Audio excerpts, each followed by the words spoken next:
Most people have at least heard of Chris Hansen and his predator investigations. You're Chris Hansen? I am. Have you seen the show? Unless you yourself are a kiddie fiddler, you've probably seen a few clips. You know what? I don't want this cookie. I just want to get to the beach. Come here, just 1 second. Or maybe you even watched the investigations at the time they were first broadcast. Or maybe you've seen the investigations but decided to try and have sex with the minor anyway, just like Joshua Colon, Jeremy Keister, and Donald Morrison did. Can I get you a glass of milk to go along with those cookies? Sure. Of the 300 or so predators, potential predators, and suspected predators, not all of them have been given a spot in the Dateline light. Many were left unbroadcast, such as John Christopher Weaver, Andre Jackson, and Richard Briault. I'm gonna go home and find a gun, shoot myself in the head. There are hundreds of pages worth of chat logs, the place where contact is first made for these guys, some slimier than others, and many have been left on Perverted Justice's website for archival purposes. However, not all footage and chat logs have been made publicly available. Today, we will be exploring the unseen and lost footage and documents of Chris Hansen's predator investigations. Why don't you have a seat and we'll talk about it?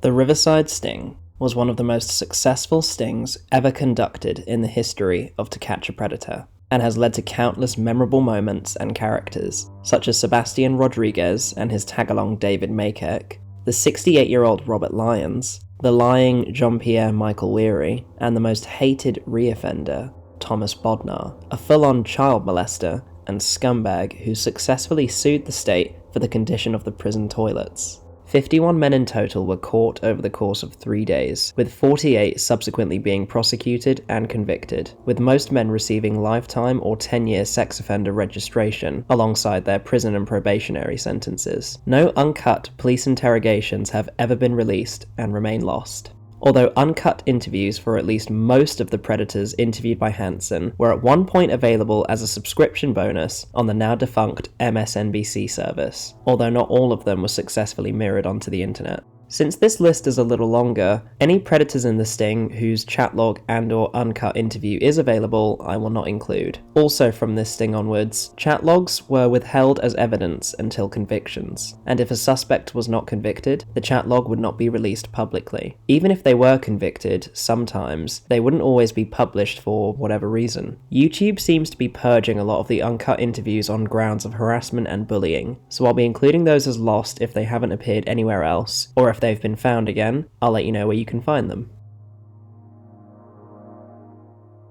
William Lawrence Havey was acquitted of his charges, so his chat log has never been released. Since he was arrested before entering the house and never interviewed by Hansen, no uncut interview exists.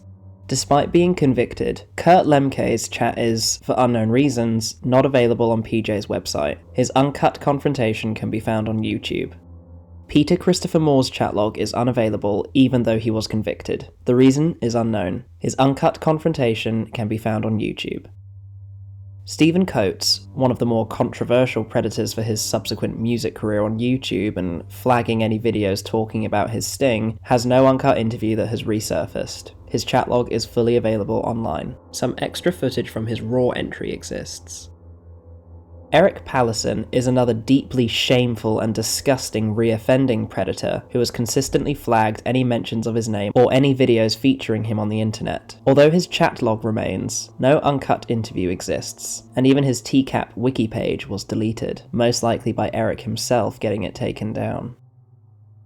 And so being the kid that was obese as well as, not having a lot of money because of my mom being a single mom, I had no self-esteem. And so I sought out attention on the internet. If I could guess, and I'm pretty sure I'm dead on with this one, it would be teen-video-chat .com or something along those lines. I believe that we probably only chatted maybe a week, if that. We had to be more planny about it just because of my mom's work schedule. And so we had to coordinate my school schedule, his schedule with taking classes. Like I said, I believe it was Long Beach, Cal State Long Beach. Did you have any idea at the time of your first meeting that he was on probation for attempting to have sex with a 12-year-old girl and that he, at that time, was a registered sex offender in the state of California? Absolutely no way. I had absolutely no idea about any of those charges, like whatsoever. Obviously being 16-ish, like at the time, you're young, you're naive, you don't think about doing these Google searches on people. And even if I did do a Google search, I don't think that it even like necessarily would have showed anything, just because he told me that his name was like Eric Hernandez and not Palestine. Christopher Urban was the meth head suspect who showed up clearly under the influence of drugs, being anxious and riled up. He is also known for bringing rum that was way watered down. His chat log is available, but his uncut interview is lost. In Urban's defense, he seems to have turned his life around, and maybe it's for the best that his uncut, drug-fueled rant to Hansen isn't released. Some of Urban's extra footage was featured on Predator Raw. Paul Constantinescu is the infamous musician who, after his conviction, would later human traffic actress Satara Stratton, drugging and sexually assaulting her multiple times while also evading registering as a sex offender. He eventually turned himself in, and is now a registered sex offender in Florida, while Stratton tragically passed away in 2017 of a drug overdose, unable to clear her drug addiction. His chat log is available online, but his uncut interview has never resurfaced. Inderjeet Singh was the arrogant predator who tried to justify his actions because he hadn't actually done anything physical yet, even though his intent was clear. Showing he knew nothing about the law, he was arrested upon leaving the house, but his uncut confrontation has never resurfaced. Some of Singh's extra footage was featured on Predator Raw. Abraham Kujababian, a suspect famous for his blue pill problem and only featured on the show in a snippet of his crying police interrogation, did meet Chris Hansen, but it was not broadcast, and he has never had his uncut interview resurface, although his chat log is available online. Scott Smith, who had previously been caught a month prior to the sting contacting another PJ decoy, has never had his uncut interview resurface, although his chat log is available.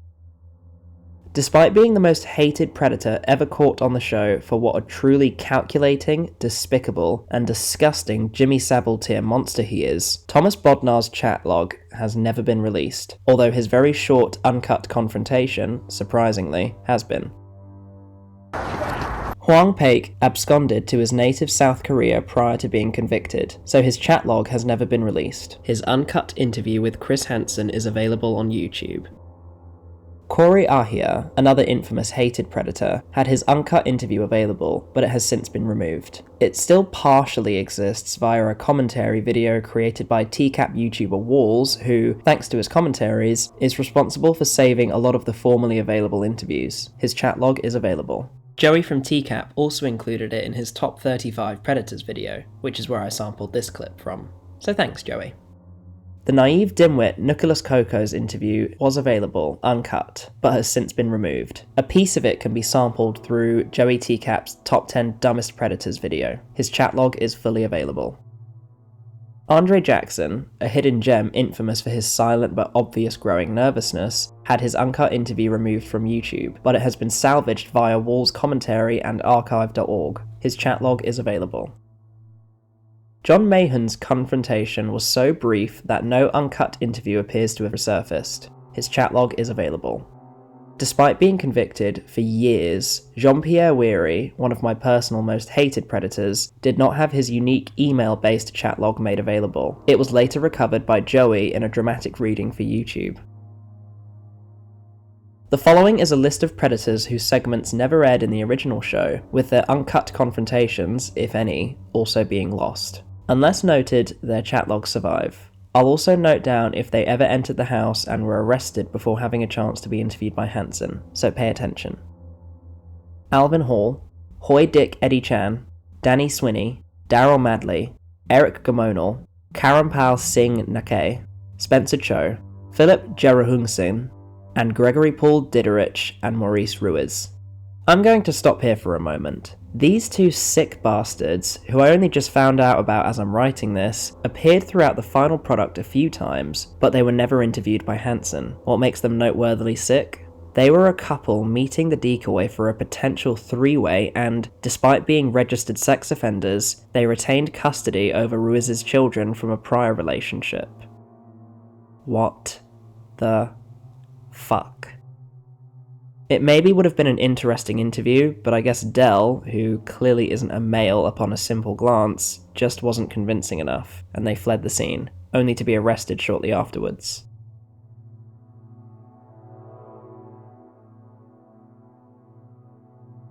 For the Greenville, Ohio sting, which took place in March 2006, 17 men were caught and prosecuted over a 3-day period. The most notable predators, and some of my personal favourites, include Kevin Molsterbeck, a reoffending predator who had molested his niece and been caught in an unrelated sting trying to contact a minor, due to serve an 11-month sentence the week after his Dateline sting.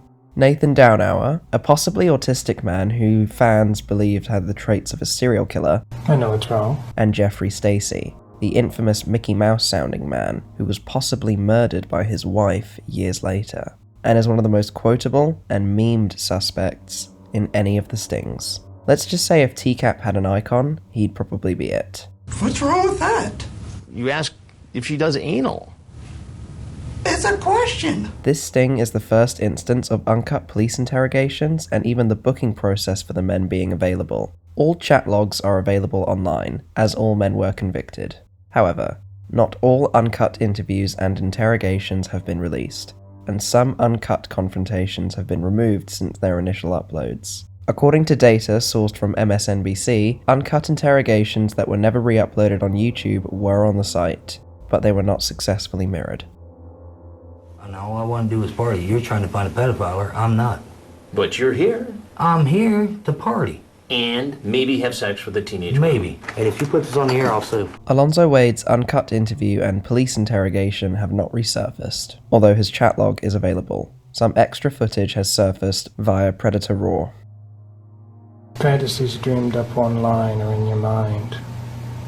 Things you might not be able to willingly do when it comes down to it. Nathan Downhour's uncut interview was available on YouTube, but has since been removed. His chat log and uncut police interrogation are available, as well as some additional footage from his Raw entry. What was your plan here today? I don't know. You don't know? I seriously don't know. Well, it looks like you knew based upon this chat. Want me to rub your feet? No. Yeah. Jason Schoepner's uncut police interview has not surfaced, although his uncut interview and chat log are available. I'll be right back down. I just have on like a jacket and a thermal and a t-shirt and another thermal and like 80,000 pounds of clothing. It's a little late to be prowling around these parts, huh? Yeah, it is, isn't it? Why don't you have a seat right over here for me? Timothy Isaac, the man who looked uncannily like Super Mario during the sting, has not had his uncut interview and interrogation resurface, although his chat log and some raw footage have been released. Did you bring the rum? No. I'll explain when you get down. Okay. Well, why don't you explain it to me instead? Josh Tuttle's uncut interview and interrogation have never resurfaced, although his chat log is fully available online. At 8 p.m. tonight, I'm meeting a person whom I met online who claims to be a 14-year-old girl. I have no intention of supplying this person with alcohol, having sex, or doing any other improper, unlawful conduct with this person. If she really is who she says she is, my intention is to befriend her and try to mentor her. John France's chat log is available, although his uncut confrontation and interrogation have not resurfaced. Brownell, do you ever watch television? Mm-hmm. Do you ever watch Dateline NBC? Yeah, and I've seen this on TV. You've seen this on TV before? Pretty much knew this was gonna happen. Ronell Stephen Tunn's uncut interview was available on YouTube, but it has been removed. His chat log and some raw footage survive, although his uncut police interrogation is completely lost. Did you bring anything with you tonight? Such as? Condoms? Yes, I did. You did. You brought condoms. So you're just going to kick back and chat, and just in case something happened, you brought condoms. I just wanted to talk. I swear to you, you know, if she had... How were you going to use the condoms in the conversation? I wasn't going to use them at all. You got them in your pocket. Well, yeah, I do You have do them. balloon tricks with them? Or? No. One of the most whiny, arrogant, mama's boy suspects and one of my most personal hated, Jay Reffner's uncut interview has not resurfaced, but his chat log and uncut police interrogation remain intact. Please, right there. Think so? No, I'm leaving. Well, you know, you got to know a couple things before you go. Roger Brummett's uncut interview and police interrogation are lost, but his chat log is available online. When we go seize your computer at the residence, is there going to be any pornographic material on there from juveniles or small children? As far as I know, no, but I have found before that my brother, I allow him to get on there at night, and he has put some of that on there that I've had to delete before. So. Child porn? There's been one instance where I found some of that and some, I don't know if it was like bestiality stuff or something, and I had to delete that, but there's a possibility because he was on there last night.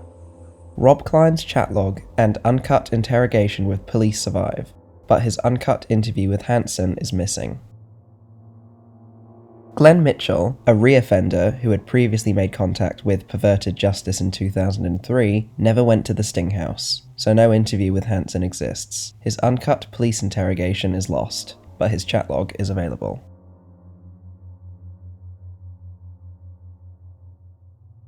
Nicholas Bailey and Mahadeva Swami Chandrasekharaya, aka Davu with long hair, or the guy with a really long name that showed in Ohio, were the only two suspected predators who went to the house but did not have their segments aired. They appeared in clips throughout the episode after they were arrested and sent to court, but no more. Bailey, a 19-year-old college student with 13-year-old friends, almost outdid Hansen with his snappy response time and well-mannered confidence throughout the interview. Although his uncut police interrogation is lost, his chat log and uncut interview exist. He's honestly one of my favourites. Yes, sir. Do you see why one could be skeptical about that? Yes, sir. Why should anyone believe you? Because the act did not happen, sir. The act didn't happen because you met me and not a 13-year-old girl. Do you do this often? No, sir. So you're telling me this is the first time you've chatted online with a 13-year-old girl? No, sir. It's not the first time? I have chatted with a few, and then as soon as I found their age out and they felt uncomfortable, I stopped talking. But why even do it? Help me to understand it. Most are fun to chat with. Most are fun to chat with. They normally talk better than... They talk better than somebody who's your own age? Yes, sir. And what does that do for you? Kills time, sir. Kills time. Don't you think maybe you should pick up a couple extra classes if you have that much spare time where you're talking to 12 and 13-year-old girls online? I already have as many hours as I can, sir. Perhaps more studying would be good? My grades are fine, sir. Diva, however, is a more mysterious character. His chat log is available, but no uncut Hansen or police interviews have ever surfaced. Most interestingly, his police interview can be heard in the background of Kenneth Binkman's, so a small portion of it has technically been found in audio format. Given the interrogations were going on at the same time as one another, it's entirely possible that no video footage of Diva's interrogation actually exists, so until it is released, we'll never know.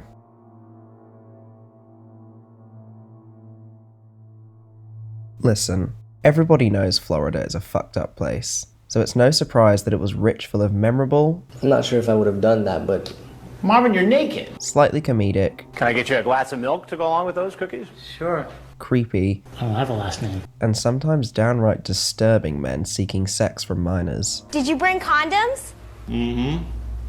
Food. Well, with all that, it sounds like you've got a pretty big night planned, huh? Yep. In April 2006, 24 men between the ages of 21 and 61 were arrested over 3 days. Some of them include my personal favourites, such as David Schumacher, the role player. I didn't come over here to have sex. Why would you put that sister of yours I didn't come over position? here to have sex. I come over here to get the girl and go to the party. You know, you're not really in that much of a strong position here. I know that, man. Listen. I got 2 words for NBC. Role-playing chat room, all right, y'all?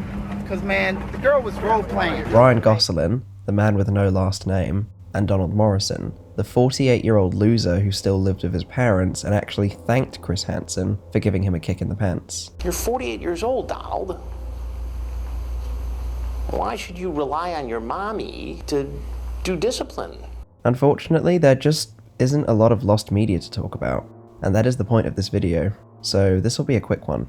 Regardless, this is one of the most crazy, quotable, and interesting stings ever conducted on To Catch a Predator. While no uncut footage of Hansen's interviews or the police interrogations have ever resurfaced, all chat logs, save one, are available online. The only chat to be missing belongs to Thomas Moffat, one of the 3 men who was actually acquitted of the crimes he committed. The other 2 were Brian Gosselin and Michael Willits. This is because their lawyer, J. William Miscovich, did not argue against the charges themselves, but rather the methods in which the evidence was obtained by perverted justice, thus creating a legal loophole. When the judge requested the hard drives containing their chats for review, PJ claimed this was not possible, as they had crashed and been destroyed. In Moffat's case, it was argued that since he never entered the home, he never really had any intent to commit a crime, so he was acquitted, despite the footage clearly showing he wanted ID to prove he was in fact meeting an underage child at 4 in the morning. Moffat's chat is seemingly permanently lost, although Gosselin and Willits' chat logs resurfaced damage-free. With this, there's a chance Moffat's could be recovered one day. Although the original Google Drive containing Gosselin's chat log was taken down, a reading of it still exists on YouTube. It is believed that police interrogation footage does not exist for Gosselin or Moffat since they refused to speak to the arresting officers. In Gosselin's case, no footage of him being arrested actually exists anywhere, not even in the final episode.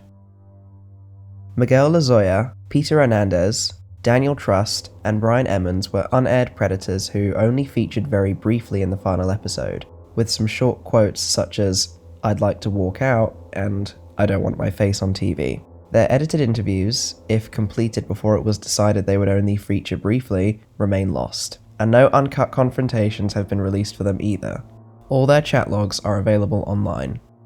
In some instances, the raw footage has allowed for additional footage of the interviews to be recovered, such as with Schumacher and Morrison, and these have been edited together to create the closest possible thing to uncut interviews containing the full confrontation with Hansen.